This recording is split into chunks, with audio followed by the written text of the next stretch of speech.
एक छोटे से गांव में 4 बच्चे रहते थे। आराव, मेघा, समीर और सिया। ये चारों हमेशा एक साथ रहते थे और हर काम मिलकर करते थे। एक दिन गांव के मेले में एक बूढ़ा जादूगर उन्हें एक अजीब सा सिक्का देता है। जादूगर कहता है, यह सिक्का तुम्हारे भाग्य को बदल सकता है, पर याद रखना, इसका इस्तेमाल सिर्फ सही समय पर करना। अगर इसे गलत इरादे से इस्तेमाल किया तो यह तुम्हें बड़ी मुसीबत में डाल देगा। चारों ने सिक्के को देखा। एक तरफ लिखा था सफलता और दूसरी तरफ सत्य। आरव बोला, हमें इसका राज पता लगाना चाहिए। चारों ने डिसाइड किया कि वो पास के जंगल में सिक्के का इस्तेमाल करेंगे। चारों ने तय किया कि वो पास के जंगल में सिक्के का इस्तेमाल करेंगे। जैसे ही उन्होंने सिक्के को उछाला, एक अद्भुत रोशनी निकलती है और उनके सामने एक बड़ा सा पत्थर प्रकट हो जाता है। पत्थर पर लिखा था, पहली परीक्षा, जो सबसे ज्यादा मेहनत करेगा उसे ही रास्ता मिलेगा। समीर ने पत्थर को हटाने की कोशिश की, लेकिन वह बहुत भारी था। मेघा ने सुझाव दिया कि सब मिलकर इसे धक्का लगाएं। सभी ने पूरी ताकत से पत्थर को हटाया और उनके सामने एक गुप्त रास्ता खुल गया। रास्ते में वे एक गहरी झील के पास पहुंचे।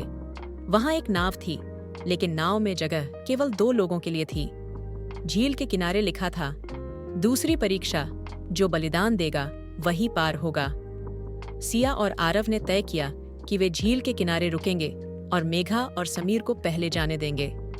जैसे ही नाव किनारे पर पहुंची, झील का पानी कम हो गया और सभी चारों पैदल पार कर गए। अब वे एक पुराने महल के पास पहुंचे। महल का दरवाजा बंद था और वहां लिखा था, जो अपनी ईमानदारी साबित करेगा वही इस दरवाजे को खोल सकेगा। चारों ने अपनी जेब से सिक्का निकाला और उसे दरवाजे के पास रखा। अचानक दरवाजे से आवाज आई, तुमने अपने रास्ते में दोस्ती, मेहनत और बलिदान दिखाया। अब यह महल तुम्हारा है, लेकिन याद रखो, इसे केवल अच्छे कार्यों के लिए इस्तेमाल करना। महल के अंदर अनगिनत सोने के सिक्के और बेशकीमती गहने थे, लेकिन सबसे खास चीज थी एक किताब, जिसमें लिखा था, सफलता और सत्य तभी संभव है जब आप मेहनत, ईमानदारी और एकता के रास्ते पर चले। चारों ने खजाने को अपने गांव की भलाई के लिए इस्तेमाल किया। उन्होंने स्कूल बनाए, गरीबों की मदद की और गांव को समृद्ध बनाया। सीख, मेहनत, ईमानदारी और एकता से बड़ी कोई शक्ति नहीं होती। सच्ची सफलता वही है जो दूसरों की भलाई के काम आए।